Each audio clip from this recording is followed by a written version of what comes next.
Yang bingung, lupa, lihat aja YouTube-nya. YouTube-nya bukan YouTube nama saya, YouTube Al-Wiqayah. Nah, ada di situ. Ya, lihat di situ, diulang-ulang lagi apa aja itu. Ya. Untuk mengulang ilmu-ilmu kita, karena kata ulama, hayatul ilmi bil muraja'ah. Ilmu itu bisa hidup, ilmu itu bisa kita ingat terus kalau kita muraja'ah. Apa muraja'ah? Diulang-ulang. Bil mutalaah, ya, dikaji terus. Nah, itu namanya ilmu. Insyaallah mudah-mudahan manfaat fid dini wa dunya wal akhirah. Amin ya rabbal alamin.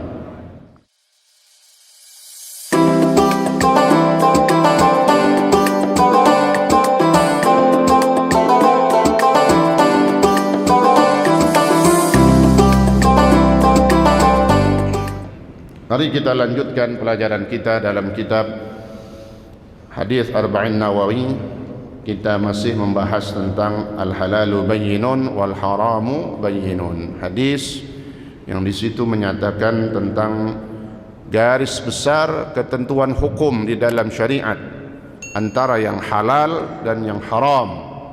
Kata Nabi, al-halalu bayyinun wal haramu bayyinun wa bainahuma umurun mushtabihatun la ya'lamuhunna katsirun minan nas, ila akhiril hadis.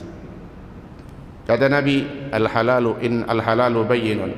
Yang halal udah jelas, yang haram juga udah jelas. Nah, kemarin udah panjang lebar kita membicarakan sesuatu yang diharamkan, ya, dari berapa unsur itu, ada berapa faktor kemarin itu, ya, ada 6 sesuatu yang masuk dalam kategori haram, ya. Yang bingung, lupa, lihat aja YouTube-nya.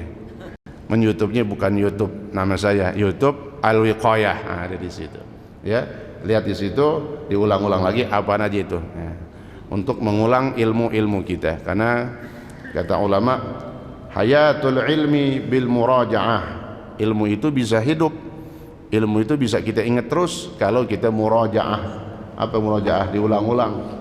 Bil mutalaah, ya, dikaji terus. Nah, itu namanya ilmu. Insyaallah mudah-mudahan manfaat fid dini wa dunya wal akhirah. Amin ya rabbal alamin. Maka selanjutnya kita akan membicarakan sesuatu yang halal. Halal ini kan banyak banget. Bismillahirrahmanirrahim. Qala Syekhul Muallifu rahimahullahu taala bihi wa adama an-naf'a bihi wa bi'ulumihi wa bi'asrarihi fid darain amin. Wa'lam anna akhdha asy-syai'i wal istila'a 'alayhi imma an yakuna bighairi ikhtiyarin wa imma an yakuna bi ikhtiyarin. Falladhi bighairi ikhtiyarin kal irthi walladhi bi ikhtiyarin imma an yakuna min ghairi malikin wa imma an yakuna min malik. Falladhi min ghairi malik kal asya' al mubahah allati lam yasbiq 'alayha milkun ka thimaril jibal wal barari wa hashishiha. Walladhi yakunu min malik imma an yu'khadh kurhan wa imma an yu'khadh bit taradi. Fal ma'khudhu kurhan kal ghanaimi وكالزكوات والنفقات الواجبات من الممتنعين عن دفعها. والمأخوذ بالتراضي إما أن يؤخذ بعوض كالبيع والصداق وإما بغير عوض كالهبة والصدقة. وجميع هذه الأشياء حلال إذا روعي في تحصيلها شروط الشرع المذكورة في كتب الفقه إلى آخره. والله تعالى أعلم بالصواب. Ketahuilah, katanya Syekh Al-Jurdani begitu rinci dalam kitab syarah ini, Syarah Arba'in, ya. Rincinya apa? Kita lihat. Ketahuilah, sesungguhnya memiliki sesuatu, menguasai sesuatu, harta, benda misalnya, ada kalanya yang kita punya itu, yang kita miliki, bighairi ikhtiyar, tanpa usaha. Wa imma ayyakuna bi ikhtiyar. Yang kedua, ada kalanya dengan usaha. falladzi bi ghairi ikhtiyar kal irthi. Ya. Maknanya ini halal. Ya. Adapun yang pertama, yang kita punya bisa kita miliki, kita kuasai, bahkan jadi hak milik kita. Ada kalanya bi ghairi ikhtiyar, tanpa kita berusaha. Itu memang udah ketentuan dari Allah. Kayak apa? Kal irthi, seperti harta warisan. Warisan udah, kalau bapaknya kaya, alhamdulillah dapat udah. Itu nggak kayak nyari udah. Bi ghairi ikhtiyar. Kalau kita pikirin, iya benar tuh Syekh Jordan itu sampai dibahas begitu. Ya. Nggak punya warisan, dicari-cari, kagak punya, mau ngapain? Ya. Warisan tuh, al-irth, harta warisan bi ghairi ikhtiyar. Halal, maknanya begitu. Ya. Yang kagak halal makan warisan abangnya. Nah, tuh, ada lagi tuh. Yang kagak halal, yang haram makan hak adeknya. Jangankan semeter, sejengkal, hati-hati. Ya, sejengkal, hati-hati. Maaf, ya kadang-kadang kita ngaji, tapi urusan ini kita nggak mau beresin. Nah, jangan, ya. Nah, jangan sampai kita bawa mati itu hakul adami.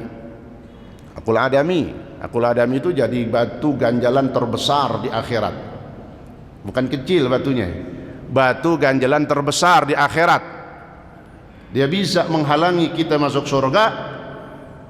Kayak apa kita rajin ibadah, puasa, sodakohnya, ataupun puasa ibadah-ibadah yang lainnya, sholatnya, ngajinya luar biasa, taklimnya kemana aja, hati-hati itu. Dan kadang begitu orang, kan sana dia ngaji tuh, dia nggak tahu apa ustadz udah ngomong. Nah selalu gitu. Maaf kadang kan dia ustadz, kok dia masih begitu. Nah itu misalnya dia makan tuh harta keluarganya. Hati-hati jangan, ya. Nah, ini pentingnya kita duduk di majelis ilmu, melembutkan hati kita, melunakkan hati kita. Yang bukan hak milik kita, kita sadar, ngomong balikin, ya. Nih balikin, girang banget tuh, ya. Biar kata cuma 3 meter di Kemang, wah semeternya gocap, 3 meter pego, luncang-luncang kaki, harin dah, ya Allah. Jadi asalnya warisan halal, tapi ketika salah dalam mendapatkannya, artinya bukan haknya, itu yang haram jelas. Kemudian kalau dia belum selesaikan ketika di dunia, akan dimintakan pertanggungjawaban di hadapan Allah dan bisa mengganjal kita dari masuk surga, ditunda neraka dulu. Ya Allah, ya na'udzubillah min dzalik. Walladzi bi ikhtiyar. Yang kedua, ada kalanya yang halal kita dapat, kita punya dengan usaha kita. Ikhtiar, usaha. Nah, yang kita usahakan ini juga ada 2 macam. Imma ayyakuna min ghairi malik wa imma ayyakuna min malik. Ya, yang kita usahain bisa dari ada 2 macam. Yang pertama, bisa yang kita usahain itu dari memang yang tidak bertuan, nggak ada pemiliknya. Ada kalanya yang kedua, yang kita dapat, yang kita usahain itu sehingga jadi punya kita karena sebab ada pemiliknya. Ya. Sekarang, falladzi min ghairi malik, yang tanpa tuan, tak bertuan gitu ya. Yang nggak ada pemiliknya, bisa jadi punya kita. Falladzi min ghairi malik, halal tuh udah punya kita, tapi nggak ada yang punya. Kita ambil aja, kita kuasain. Apaan? Kal asya al mubahah, segala sesuatu yang hukumnya sifatnya mubah, yang memang nggak ada yang milikinnya. Ya, kathimaril jibal, rambutan di gunung. Nggak kena nanya, ini punya siapa yang Mbah Marijan? Bukan, makan aja udah halal. Siapa mau metik rambutan di gunung jauh-jauh, ya? Artinya itu buah, contoh doang, bukan rambutan doang. Kathamratil jibal, itu milik Allah udah. Gunung punya siapa? Oh, itu udah nggak ada hak miliknya. Ya, ini yang udah jelas ya. itu memang tidak bertuan. Kathimaril jibal warbarari, rumput-rumputannya juga ya. Ya kalau yang punya orang jangan, berarti ini kan yang jelas tak bertuan ya itu. Walladzi yakunu min malik. Nah, yang kedua, ada kalanya yang kita miliki itu halal dengan sebab ada yang punya emang, tapi ada prosesnya itu tadi ya. Oh tadi kan tanpa tuan, nggak ada yang punya, kita bisa milikin itu. Nah ini kita bisa milikin karena sebab ada yang punya. Udah pasti di situ ada proses. Caranya gimana prosesnya? Bahasa lainnya transaksi. Nah, itu. Imma ayyukhad kurhan wa imma ayyukhad bitaradi. Nah, ini yang tadi yang ada pemiliknya kita bisa milikin punya kita sekarang. Itu punya si fulan bisa kita milikin. Ada caranya tapi itu. Ada kalanya caranya dengan dipaksa gitu. Ada kalanya yang kedua caranya dengan taradhi, saling redha. Kalau yang dipaksa halal maksudnya ini halal semua ya. Halal itu, tapi caranya memang dengan paksa, harus ya. Harus memang dipaksa. Kayak apa? Fal ma'khudh kurhan kal ghanaim. Seperti ghanimah. Nah, dalam Islam peperangan di zaman Rasulullah Sallallahu Alaihi Wasallam ghanimah itu halal. Makanya kalau diartiin bahasa Indonesia kayaknya kejem. Ghanimah itu harta rampasan. Kejem banget Indonesia. Merampas. Ya, karena sifatnya memang paksa. Ya. Bisa jadi seperti itu artinya karena memang sifatnya dia memang kita maksa. Dihalalkan. Wa yas'alunaka 'anil anfal. Al-anfal ayil ghanimah. Mereka para sahabat ketika perang Badar selesai, ini mau bagi-bagi harta rampasan, ghanimah disebutnya. Ya, bagaimana hukumnya ya Rasulullah? Wa yas'alunaka 'anil anfal. Mereka bertanya kepada engkau wahai Muhammad, 'anil anfal. Bagaimana hukum daripada harta rampasan? Qulil anfalu lillahi war rasul. Katakan al-anfal, harta ghanimah, rampasan halal milik Allah dan Rasulullah sallallahu alaihi wasallam. Tapi Nabi kemudian bagi-bagiin kepada para sahabat ya, khususnya yang ikut perang. Nih. Jadi ghanimah itu halal. Memang prosesnya caranya kurhan. Perang Badar 1000 upeti dan yang dibawa oleh 1000 ekor onta. Ada 1000 ekor onta, itu isinya bukan orang, bukan ngangkut orang, ngisinya barang dagangan semua. Ingat dalam proses sejarah perang Badar ya. Kalau yang nggak tahu perang Badar lihat tuh di YouTube ada. Ya, pernah waktu di masjid mana? Al-Khairiyah itu dari awal sampai selesai ya. Sebab-sebabnya kenapa dan macam-macamnya ya, lihat itu di YouTube-nya. Nah, ghanimah 1000 ekor onta yang bawa 1000 harta perdagangan orang-orang kafir Quraisy, kafir Mekah. Ini orang kafir mau dagang, bisnis, belanja kemana? Ke Syam. Mau ke Syam lewatin kota Madinah. Maka kata Allah turun ayat itu tadi. Perintah, makanya dasarnya perang Badar itu kata Allah, kau jegat, di antaranya ambil itu. Jegat asalnya bukan mau perang. Jegat kafilah tadi itu. Kafil bukan pasukan. Karena yang datang berangkat pertama itu kafil, pasukan dagang. Apa itu? Rombongan berdagang. Kata Allah, ambil itu hartanya. Karena apa?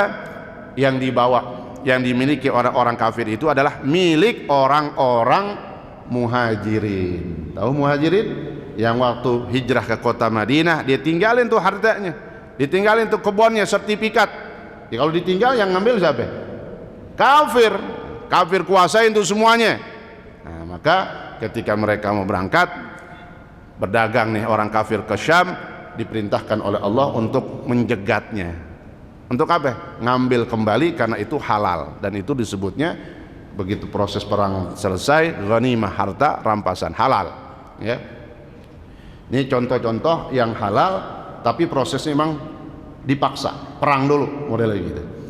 Wa kazzakawat wan nafaqat alwajibat minal mumtani'ina 'an daf'iha. Pemerintah yang benar, tapi pemerintah yang adil, ya, yang mikirin rakyat. Kalau jangan, bukan yang nggak mikirin rakyat, pemerintah yang mikirin rakyat. Kenapa? Ntar disuruh pemerintah yang imam adil, yang memikirkan rakyatnya, boleh mengambil secara paksa zakat bagi orang yang memang sudah wajib zakat. Tuh, ambil tuh al-imam atau qadhi, pemimpin satu negara. Ini orang pada, misalnya ada orang-orang kaya pada bakhil misalnya, pada nggak ngeluarin zakatnya. Pemimpin yang adil yang mikirin rakyatnya wajib turunin pasukan, ya, Satpol PP misalnya begitu, ya. Datangin tuh orang-orang kaya yang nggak mau keluarin bayar zakat, ambil secara paksa. Haram, halal. Tapi bagi yang pemerintah atau imam, pemimpin yang adil. Adil itu mana apa? Buat rakyat. Nah, kalau ini disuruh sama pemimpinnya kagak adil, habis buat dia semua. Ya, jadi maksudnya buat pemimpin yang adil ini, ya, itu paksa. Jadi orang yang nggak bayar zakat, zakat kan wajib, ya. Yang punya harta banyak tuh, yang harta macam-macam, emasnya ataupun dagangannya dan yang lain-lainnya, mereka nggak bayar, wajib diambil secara paksa, dan itu hukumnya halal. Gitu. Zakat, ya, gitu. Bukan sedekah biasa, zakat. Gitu. Itu yang diambil secara paksa. Yang kedua, wal ma'khudh bitaradi. Adapun yang diambil secara saling ridha, transaksi, ya, imma ay yu'khadh bi'iwadin wa imma bighairi 'iwadin. Halal nih, apalagi yang pakai transaksi, karena disebut di sini taradi, saling ridha. Seperti apa? Jual beli, muamalat yang lain-lainnya, kalbai, jual beli, ya. Itu transaksi. Beli, ya, diterima, nah, itu transaksi. Jual beli itu saling ridha. Al bai'u an taradin. Berapa untungnya mau gede, yang penting jangan ada kebohongan, penipuan, kecurangan, ya, dan yang lain-lainnya dari kezaliman dalam berdagang. Kalau ada menipu, haram, duitnya nggak halal, ya. Jadi berdagang, transaksi yang jujur, pedagang yang jujur. Makanya Rasulullah SAW mengangkat derajat pedagang yang jujur. Kita disuruh dagang, karena Nabi memang dulu kerjaannya dagang, berdagang, ya. Sebelum menikah, bahkan sebelum kenal Sayyidah Khadijah radhiyallahu anha, ikut pamannya dagang ke Syam, berniaga, tijarah. Nah, itu. Terus Nabi ahli dalam berdagang, ya. Tapi Nabi angkat itu, Nabi kasih antisipasi, waspada, jadilah pedagang yang jujur, jangan ada penipuan, manipulasi dan kecurangan. Kenapa? Kata Nabi, at-tajirus saduq yuhsyar ma'al anbiya. Ini keistimewaannya orang yang dagang, ya, berbahagialah kalau dagangnya jujur. Kenapa? Nanti meninggal dia sampai mati, posisinya dan profesinya masih sebagai seorang pedagang. Pedagang yang jujur, kata Nabi, at-tajirus saduq yuhsyar ma'al anbiya. Pedagang yang jujur maka nanti dibangkitkan bersama para nabi. Subhanallah, semua nabi, semua 124.000 nabi, agak dikit nabi, 124.000 nabi, di tengah-tengahnya ada kita. Kita bukan nabi, nggak taunya seorang pedagang yang jujur. Berat, Pak, pedagang yang jujur. Memang semestinya hadis ini disampaikan di pasar Lenteng, ya, betul gak? Iya. Naker-nakerin tuh jangan belum apa itu ya, belum pas, kadang udah main angkat aja mesti ngambang gini. Berapa sih untungnya ya, kecil banget. Gara-gara yang kecil itu dia makan yang haram tiap hari, kerjaannya dagangnya begitu. Nauzubillah. Wailul lil apaan? Mutaffifin. Celaka orang yang berdagang seperti itu. Nauzubillah. Ya, makanya kalau dia bisa jujur, nggak tanggung-tanggung Nabi angkat derajatnya. Bangkit, kumpul bersama para nabi. Oh, nabi bukan orang sembarangan, orang pilihan semua. Ya, jujur. Ya, jangan ada kebohongan. Likan asin, kita keren nggak sih ngambang-ngambang, udah dibungkus saja. Ya, bila tegur aja, boleh kita negor. Mas, tuh belum jatuh itu. Yang penting kita ada negor. Mau galakan dia terserah, udah lepas aja dah. Mau berantem di pasar gitu. Yang penting kita ada tegur, nggak boleh. Kalau bisa itu belum benar-benar itu kan masih ngambang kadang. Apa belum anget apa mas itu bahasanya gitu. Nah, yang penting kita tegur, jangan kita ngelihat itu kemunkaran. Ya kalau ke pasar saya lihat begitu atau ada yang dagang, saya bilang, Mas itu beloman itu. Kalau dia nurut, ya tambahin. Kalau nggak dikata gitu, didiemin itu. Yang penting kita udah melihat kemunkaran ini nggak benar, ya.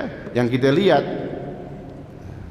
nah, ini pedagang halal, tapi dengan cara yang benar. Jangan ada penipuan.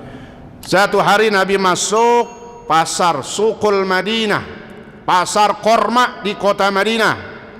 Emang korma itu paling banyak memang tempatnya di kota Madinah. Kebun kurma terbanyak di kota Madinah.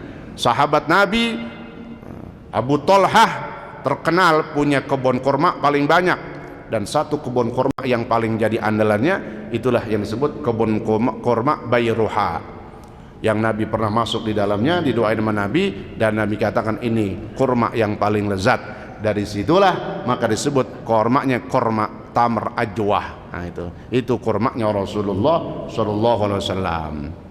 Banyak. Nabi masuk pasar kota Madinah, apa namanya? Sidak. Tahu sidak? Namanya pemimpin negara, pemimpin satu daerah, pemimpin kota Madinah. Nabi datang masuk ke pasar. Ini masuk ke pasarnya yang benar, bukan cuma pencitraan, nanya-nanya doang. Lu shooting gitu misalnya, lu sebarin, viralin gitu ya. Nanya yang benar, tegakkan hukum, keadilan, jangan berbuat zalim, ya. Nabi masuk kota Madinah, pasar Madinah, datang ke satu toko korma.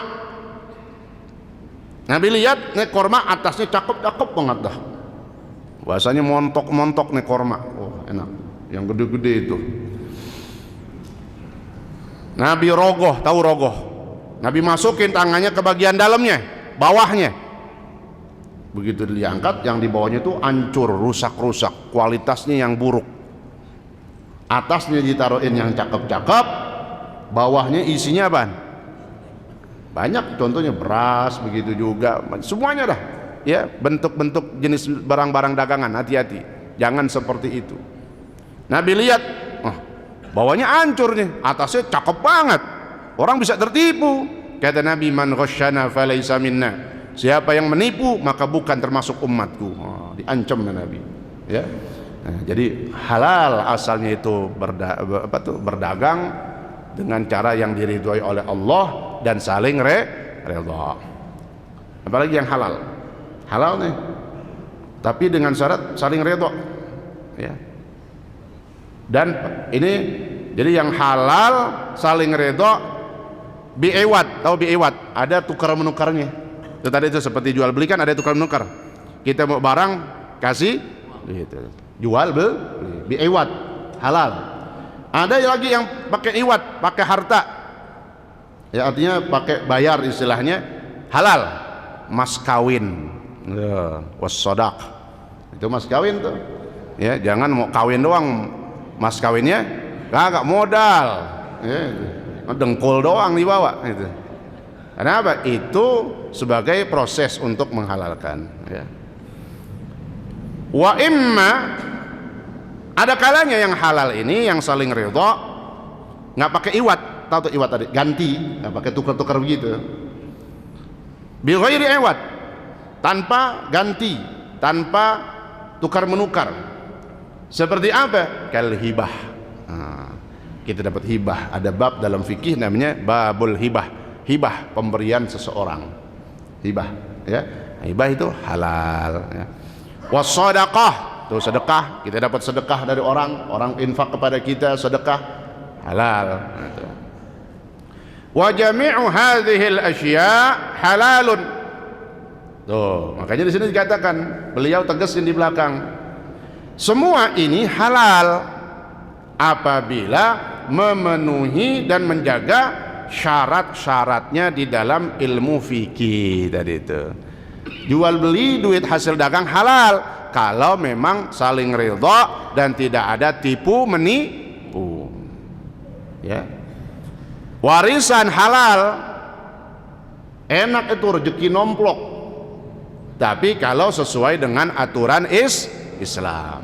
Tuh lihat, semuanya halal idza ru'iya, kalau memang dijaga syarat-syarat di dalam syariatnya, gitu, ya. Ini perkara-perkara yang halal dalam penjelasan al-halalu bayyinun, jelas. Ini dalam rangka menjelaskan yang halal ini ulama, bahwasanya al-halalu bayyinun, yang halal itu dia jelas. Ini penjelasannya dari para ulama. Selanjutnya, wa bainahuma umurun mushtabihat, lanjutan dari hadis itu, al halalu bayyinun wal haramu bayyinun wa bainahuma umurun mushtabihat. Pertama halal, ada jenis harta yang halal, yang kedua arah haram. Nah, yang ketiga apa ini katanya? Di antara halal dan haram, ma bainahuma, antara halal sama haram, di antara itu ada apa? Umurun mushtabihatun, urusan atau perkara-perkara yang hukumnya syubhat, tidak jelas, syubhat. Ay ghairu wadihatil hilli wal hurmah. Syubhat di sini maknanya apa? Tidak jelas, kita belum dapat dalil halalnya atau haramnya. Bahasanya apa? Remeng-remeng, nggak jelas halalnya. Mau dikata haram, dibingung juga. Nah, kalau ada model begini, ini rezeki ataupun ini duit ataupun ini harta, itu disebutnya syubhat. Nah, bagaimana hukum syubhat selanjutnya? Ya, la ya'lamuhunna katsirun minan nas. Urusan syubhat biasanya nggak banyak orang awam yang tahu, ya. Nah, orang awam yang nggak tahu ini makanya jangan diem aja. Kenapa? Biasanya yang tahu itu al ulama di sini. Wa hum al ulama ar-rasikhun fil ilmi. Nah, biasa yang tahu hukumnya itu ulama. Nah, orang awam nggak tahu hukumnya, jangan diem, bertanya. Fas'alu ahla dzikri in kuntum. Bertanyalah kalian kepada orang yang ahlinya di dalam masalah satu ilmu, hukum, syariat, kalau kalian tidak mengetahuinya. Gimana? Faman ittaqa syubhat faqad istabra li dinihi, faqad istabra'a li dinihi wa irdihi. Nah, jadi perkara-perkara syubhat, barang syubhat harus kita hindarkan, harus kita jauhin, jangan diembat juga maksudnya, ya. Jangankan yang syubhat artinya, yang haram aja diembat juga artinya. Ya Allah, naudzubillah, ya. Kullu lahmin nabata fihi haram fannaru aula bihi. Setiap daging, darah daging yang di situ ada rizki, makanan, minuman yang haram, maka tempatnya adalah untuk tubuh itu neraka. Naudzubillah, ya.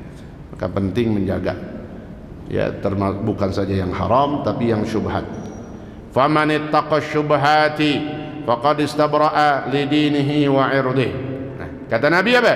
Maka siapa orang yang menjaga dirinya dan meninggalkan yang syubhat, maka sungguh orang itu telah bebas berlepas tangan dan menyelamatkan dirinya dari urusan agamanya. Ntar nggak ditanya, nggak banyak pertanyaan kita, nggak tanggung jawab. Kenapa? Kita nggak makan tuh syubhat, tinggalin udah. Lebih aman maknanya.